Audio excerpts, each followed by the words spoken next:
नमस्कार भाइयों, कैसे हैं आप सब। उम्मीद करता हूं कि आप सब अच्छे होंगे और ब्रह्मचर्य का पालन कर रहे होंगे।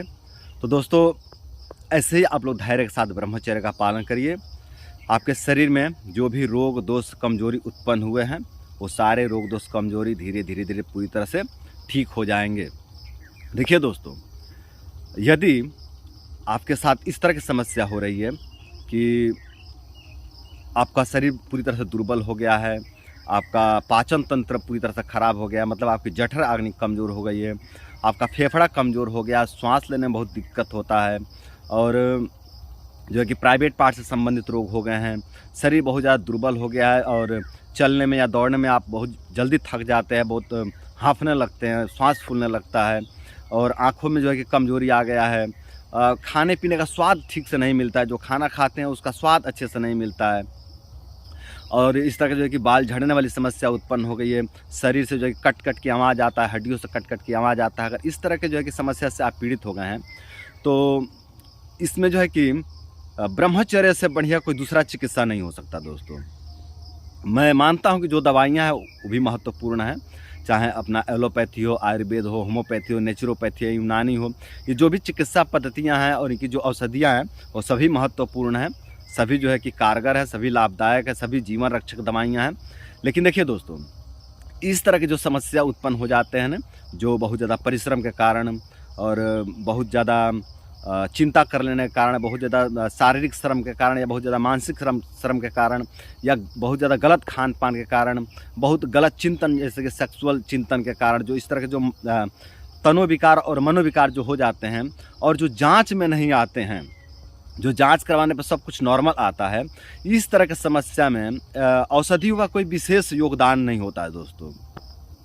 जब जांच में आ ही नहीं रहा तो यहाँ पे औषधियाँ क्या कर लेंगी। अगर जांच में आए कि हाँ पेट में कुछ पथरी है ना, या कहीं कोई गांठ बना हुआ है ना, या कुछ फेफड़े का जैसा कुछ रोग है, कोई संक्रमण हो गया है फेफड़े में, या पेट में कोई संक्रमण हो गया, किसी बैक्टीरिया का इन्फेक्शन हो गया है, या फिर किसी विटामिन की कमी हो गई है, अगर इस तरह के कुछ कमी नज़र आता है, कुछ रोग दोष नज़र आता है, तो इसमें दवाइयों का रोल होता है दोस्तों। अगर पथरी हो गया तो उसको गला दो, उसको तोड़ दो, वहाँ पर दवाई की आवश्यकता है। अगर फेफड़े में कोई इन्फेक्शन हुआ, संक्रमण हुआ, तो उसके जो है कि चिकित्सा किया जाए तो उसका संक्रमण धीरे धीरे खत्म हो जाता है। अगर पेट में कोई इन्फेक्शन हो गया है तो उसका चिकित्सा होता है। टाइफाइड हो गया, मलेरिया हो गया, पीलिया हो गया, तो इसका चिकित्सा होता है, इसका मेडिसिन है, उपलब्ध हैं। ठीक है, सभी चिकित्सा पद्धति में इन समस्याओं का जो है कि समाधान है, उपाय है। ठीक है, लेकिन जब जांच में कुछ आए ही ना, डॉक्टर किसी रोग की पुष्टि करे ही ना, तो फिर यहाँ पे क्या मेडिसिन बनता है? कोई मेडिसिन यहाँ पे नहीं बनता है। और यही तो हाल बना हुआ है। सभी जो भी भाई बहुत ज़्यादा परिश्रम के कारण, बहुत ज़्यादा मानसिक परिश्रम के कारण, या फिर शारीरिक परिश्रम के कारण, बहुत ज़्यादा चिंता के कारण, या फिर बहुत ज़्यादा गलती के कारण यानी मास्टरबेशन के कारण, या फिर बहुत ज़्यादा गलत खान पान के कारण रोगी हो गए हैं, और उनको जो है कि जांच करवाते हैं, अपना चेक करवाते हैं डॉक्टर से जाकर के, या फिर किसी लैब में जाकर के अपना जांच करवाते हैं, तो सभी रिपोर्ट जो है कि नॉर्मल आते हैं, उसमें कुछ जो है कि नहीं निकलता है।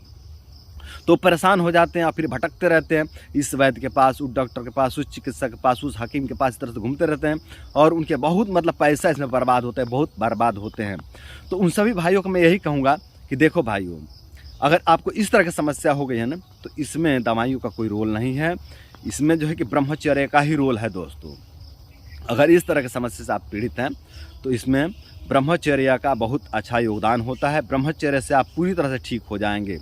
अगर आपको इस तरह की समस्या हो गई है कि आप अनेकों प्रकार के कमजोरी का सामना कर रहे हैं, अनेकों प्रकार के रोग दोष का सामना कर रहे हैं, लेकिन रिपोर्ट में इसकी पुष्टि नहीं हो पा रही है, डॉक्टर इसको पुष्टि नहीं कर कि ये कोई समस्या है, ठीक है, तो अगर इस तरह के जो है कि आप कष्ट का सामना कर रहे हैं, इस तरह का पीड़ा का सामना कर रहे हैं, तो दोस्त आप ब्रह्मचर्य का पालन करिए। ब्रह्मचर्य से धीरे धीरे आप पूरी तरह से ठीक हो जाएंगे। देखिए, दरअसल आपको कुछ नहीं हुआ है, आपका कोई भी मतलब पार्ट डैमेज नहीं हुआ, आपका कोई भी शरीर का पार्ट जो है कि पूरी तरह से नष्ट नहीं हुआ है, बस दुर्बल हो गए। आपके जो शरीर के पार्ट्स हैं ना, जो आपके अंग हैं, ये दुर्बल हो गया, आपके सब कुछ जो है कि दुर्बल हो गया है। आँख, नाक, कान, मुंह, जीभ, है ना, और जो अपना फेफड़ा है वो भी दुर्बल हो गया है, जो अपना गला है ये भी दुर्बल हो गया, पेट दुर्बल हो गया, अग्नि दुर्बल हो गई है ना, प्राइवेट पार्ट दुर्बल हो गया, पूरा हाथ पैर घुटना सब दुर्बल हो गए, ठीक है। तो इनको पुष्ट करना है दोस्तों। और इनको पुष्ट करने के लिए दवाई की आवश्यकता नहीं, और दवाई आप डाइजेस्ट कर भी नहीं पाओगे दोस्त। दवाई आपसे डाइजेस्ट होगी भी नहीं, क्योंकि आपकी जो जठर अग्नि है वो पूरी तरह से दुर्बल हो चुकी है। और ये जठर अग्नि दवाइयों से नहीं बढ़ती है, दवाइयाँ इस पर काम नहीं करती, दवाइयाँ फेल हो जाते हैं। तो इस तरह के जो मंदाग्नि हो गई है, जो जठराग्नि की विकृति हो गई है, इसमें ब्रह्मचर्य का बहुत अच्छा योगदान है दोस्तों।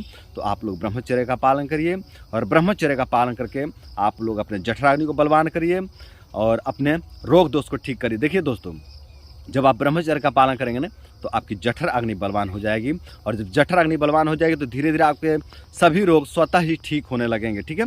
और जब इस तरह की जब स्थिति बनेगी ना कि आपकी जठर अग्नि मजबूत हो जाती है, तो सारे दवाइयाँ जो है कि आपके बॉडी पर काम भी करने लगेंगे। जो भी दवाइयाँ आपके शरीर को चाहिए वो दवाइयाँ भी काम करने लगेंगे, ठीक है। तो इस तरह से जो है कि आप लोग ब्रह्मचर्य का पालन करिए, और ब्रह्मचर्य का पालन करके आप लोग अपने रोग दोष को दूर करिए, अपने कमजोरी को दूर करिए, और अपने जीवन को सुंदर, सरल एवं सफल बनाइए। तो दोस्तों, आज के लिए इतना ही। नमस्कार।